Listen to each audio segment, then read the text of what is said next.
আমরা জানি দান করা অত্যন্ত পুণ্যের কাজ।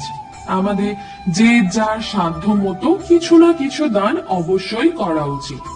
রাস্তাঘাটে আমাদের সাথে এরকম ঘটে যে কেউ আমাদের কাছে কিছু সাহায্য চাইলে আমরা তাকে কিছু না দিয়েই চলে যাই বা তাদের সাথে দুর্ব্যবহার করি। আবার অনেক সময় এরকমও হয় যে আমরা বুঝতে পারি এই ব্যক্তি মিথ্যা ভিক্ষুক সেজে ভিক্ষা চাইছে, সে কারণেও আমরা অনেক সময় ভিক্ষা দিই না বা সাহায্য করি না।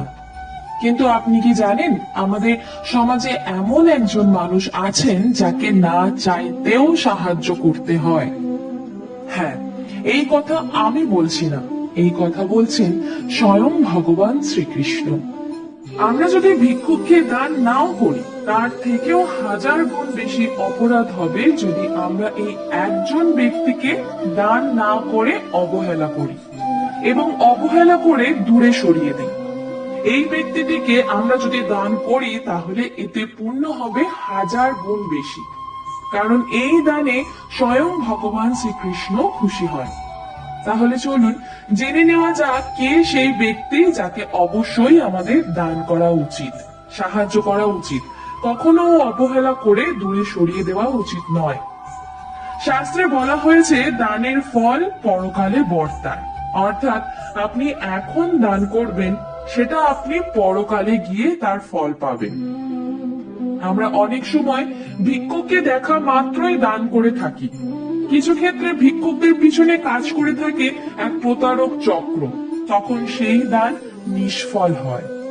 আমরা অনেক সময় পথের ধারে, রাস্তার আশেপাশে নোংরা পোশাক পরা এমন কিছু মানুষকে দেখতে পাই যারা নিজের ভালো মন্দ নিজেরাই বোঝেন না, যারা খিদে পেলে নোংরা আবর্জনা হাতড়ে খাবার খোঁজে, তাদেরকে আমরা মানসিক ভারসাম্যহীন বলে চিনি। আবার অনেকে পাগল বলে ডাকে। কিন্তু আপনারা কি জানেন এদের সেবা করলে আপনাদের জীবন থেকে দূর হতে পারে রাহু, কেতু ও শনিদেবের অশুভ প্রভাব। আপনি পেতে পারেন দেব দেবীর আশীর্বাদ। মানসিক ভারসাম্যহীন মানুষদের মন খুবই পবিত্র হয়, তাই এদের দান করলে আত্মকল্যাণ হয়। তাই আমাদের প্রত্যেকেরই উচিত মানসিক ভারসাম্যহীন কোনো মানুষকে দেখলে তাদেরকে সাহায্য করা। এতে শনিদেবের বক্র দৃষ্টির হাত থেকে মুক্তি মেলে। শনিবার দিনটিকে শনিদেবকে উৎসর্গ করা হয়। শনিদেবের কৃপায় যে কোনো কাজ গতি পায়। শনিদেবের কৃপা থাকলে প্রতিটি কাজে সাফল্য পাওয়া যায়।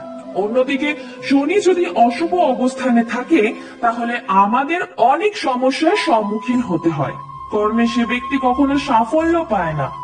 জ্যোতিষ শাস্ত্র অনুসারে শনিবার দিন অন্যান্য উপাচার পালন করার পাশাপাশি শনিদেবকে তুষ্ট করার জন্য প্রতি শনিবার এই দুটি কাজ অবশ্যই করুন, তাহলে শনিদেবের রোজ থেকে রক্ষা পাবেন। প্রথম, শনিবার কোনো অসহায়, দরিদ্র, ভারসাম্যহীন মানুষকে খাদ্য সামগ্রী দান করুন। এর ফলে শনিদেবের আশীর্বাদ লাভ হয়। শনিবার কোনো অভাবী, ভারসাম্যহীন মানুষকে বা কোনো ভিক্ষুককে কালো কাপড়, কালো কম্বল বা কোনো কালো জিনিস দান করুন। এতে শনিদেব তুষ্ট হন। শনিদেব সর্বদা তাদের ওপর প্রসন্ন থাকেন যারা এমন মানুষের সেবা করে। আপনার জীবনে রাহু, কেতুর কোনো অশুভ অবস্থান থাকলে মানসিক ভারসাম্যহীন মানুষের সেবা করলে সেই সমস্যার সমাধান হবে। চন্দ্রজনিত দোষও কেটে যাবে। শুক্রবার মা লক্ষ্মী ও বিষ্ণু ভগবানের পূজা করলে পূজার ভোগ সাধ্য মতো মানসিক ভারসাম্যহীন ভিক্ষুককে দান করুন, তাহলে মা লক্ষ্মীর আশীর্বাদে অর্থ সংকট দূরে যাবে, কেটে যাবে আপনার দুঃখ, দারিদ্র। প্রতিদিন মানসিক ভারসাম্যহীন মানুষদের সেবা করলে মা অন্নপূর্ণার আশীর্বাদে সেই বাড়িতে অন্যের কোনো অভাব হয় না। তবে মানসিক ভারসাম্যহীন মানুষের সঙ্গে কখনো খারাপ ব্যবহার করবেন না, এতে আপনার জীবনে পড়তে পারে অশুভ প্রভাব, দেখা দিতে পারে অভাব, অনটন। শ্রীমদ্ ভগবত গীতার 17 নম্বর অধ্যায়ে দান সম্পর্কে ভগবান শ্রীকৃষ্ণ বলেছেন, পূর্ণ স্থানে, শুভ সময়ে, উপযুক্ত পাত্রে কোন রকম ফলের আশা না করে কর্তব্য মনে করে যে দান করা হয় তাকে সাত্ত্বিক দান বলা হয়। অনিচ্ছা সত্ত্বে ফল লাভের উদ্দেশ্যে যে দান করা হয় তাকে রাজসিক দান বলা হয়।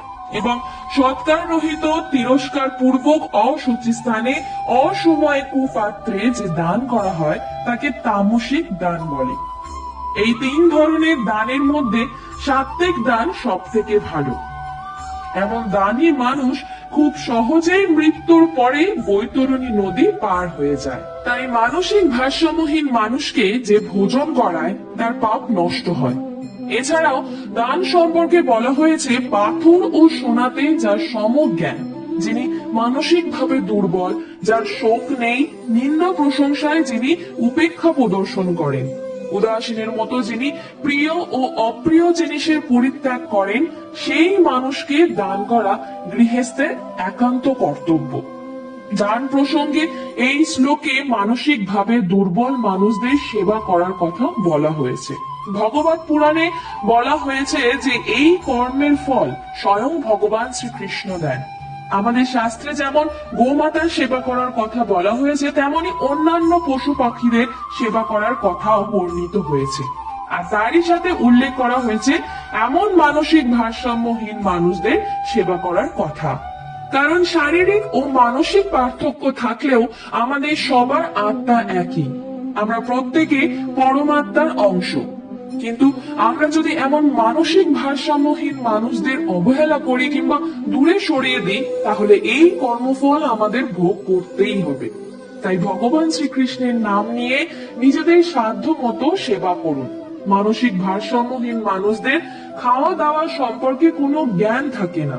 কারোর কাছে ভিক্ষা চাইতে গেলে মানুষ পাগল বলে তাড়িয়ে দেয়। তাই এদের খাওয়ালে সব থেকে বেশি পুণ্য হয়। দান করার আগে এটা ভাববেন না যে একে দান করে আমার কি লাভ, বা কাউকে দান করার পর এটা ভাববেন না যে একে দান করে আমি কি পেলাম। দান নিঃস্বার্থ ভাবে করুন। যদি আপনাদের আমার এই ভিডিওটি ভালো লেগে থাকে তাহলে অবশ্যই লাইক, কমেন্ট এবং সাবস্ক্রাইব করবেন। জয় শ্রীকৃষ্ণ, রাধে রাধে।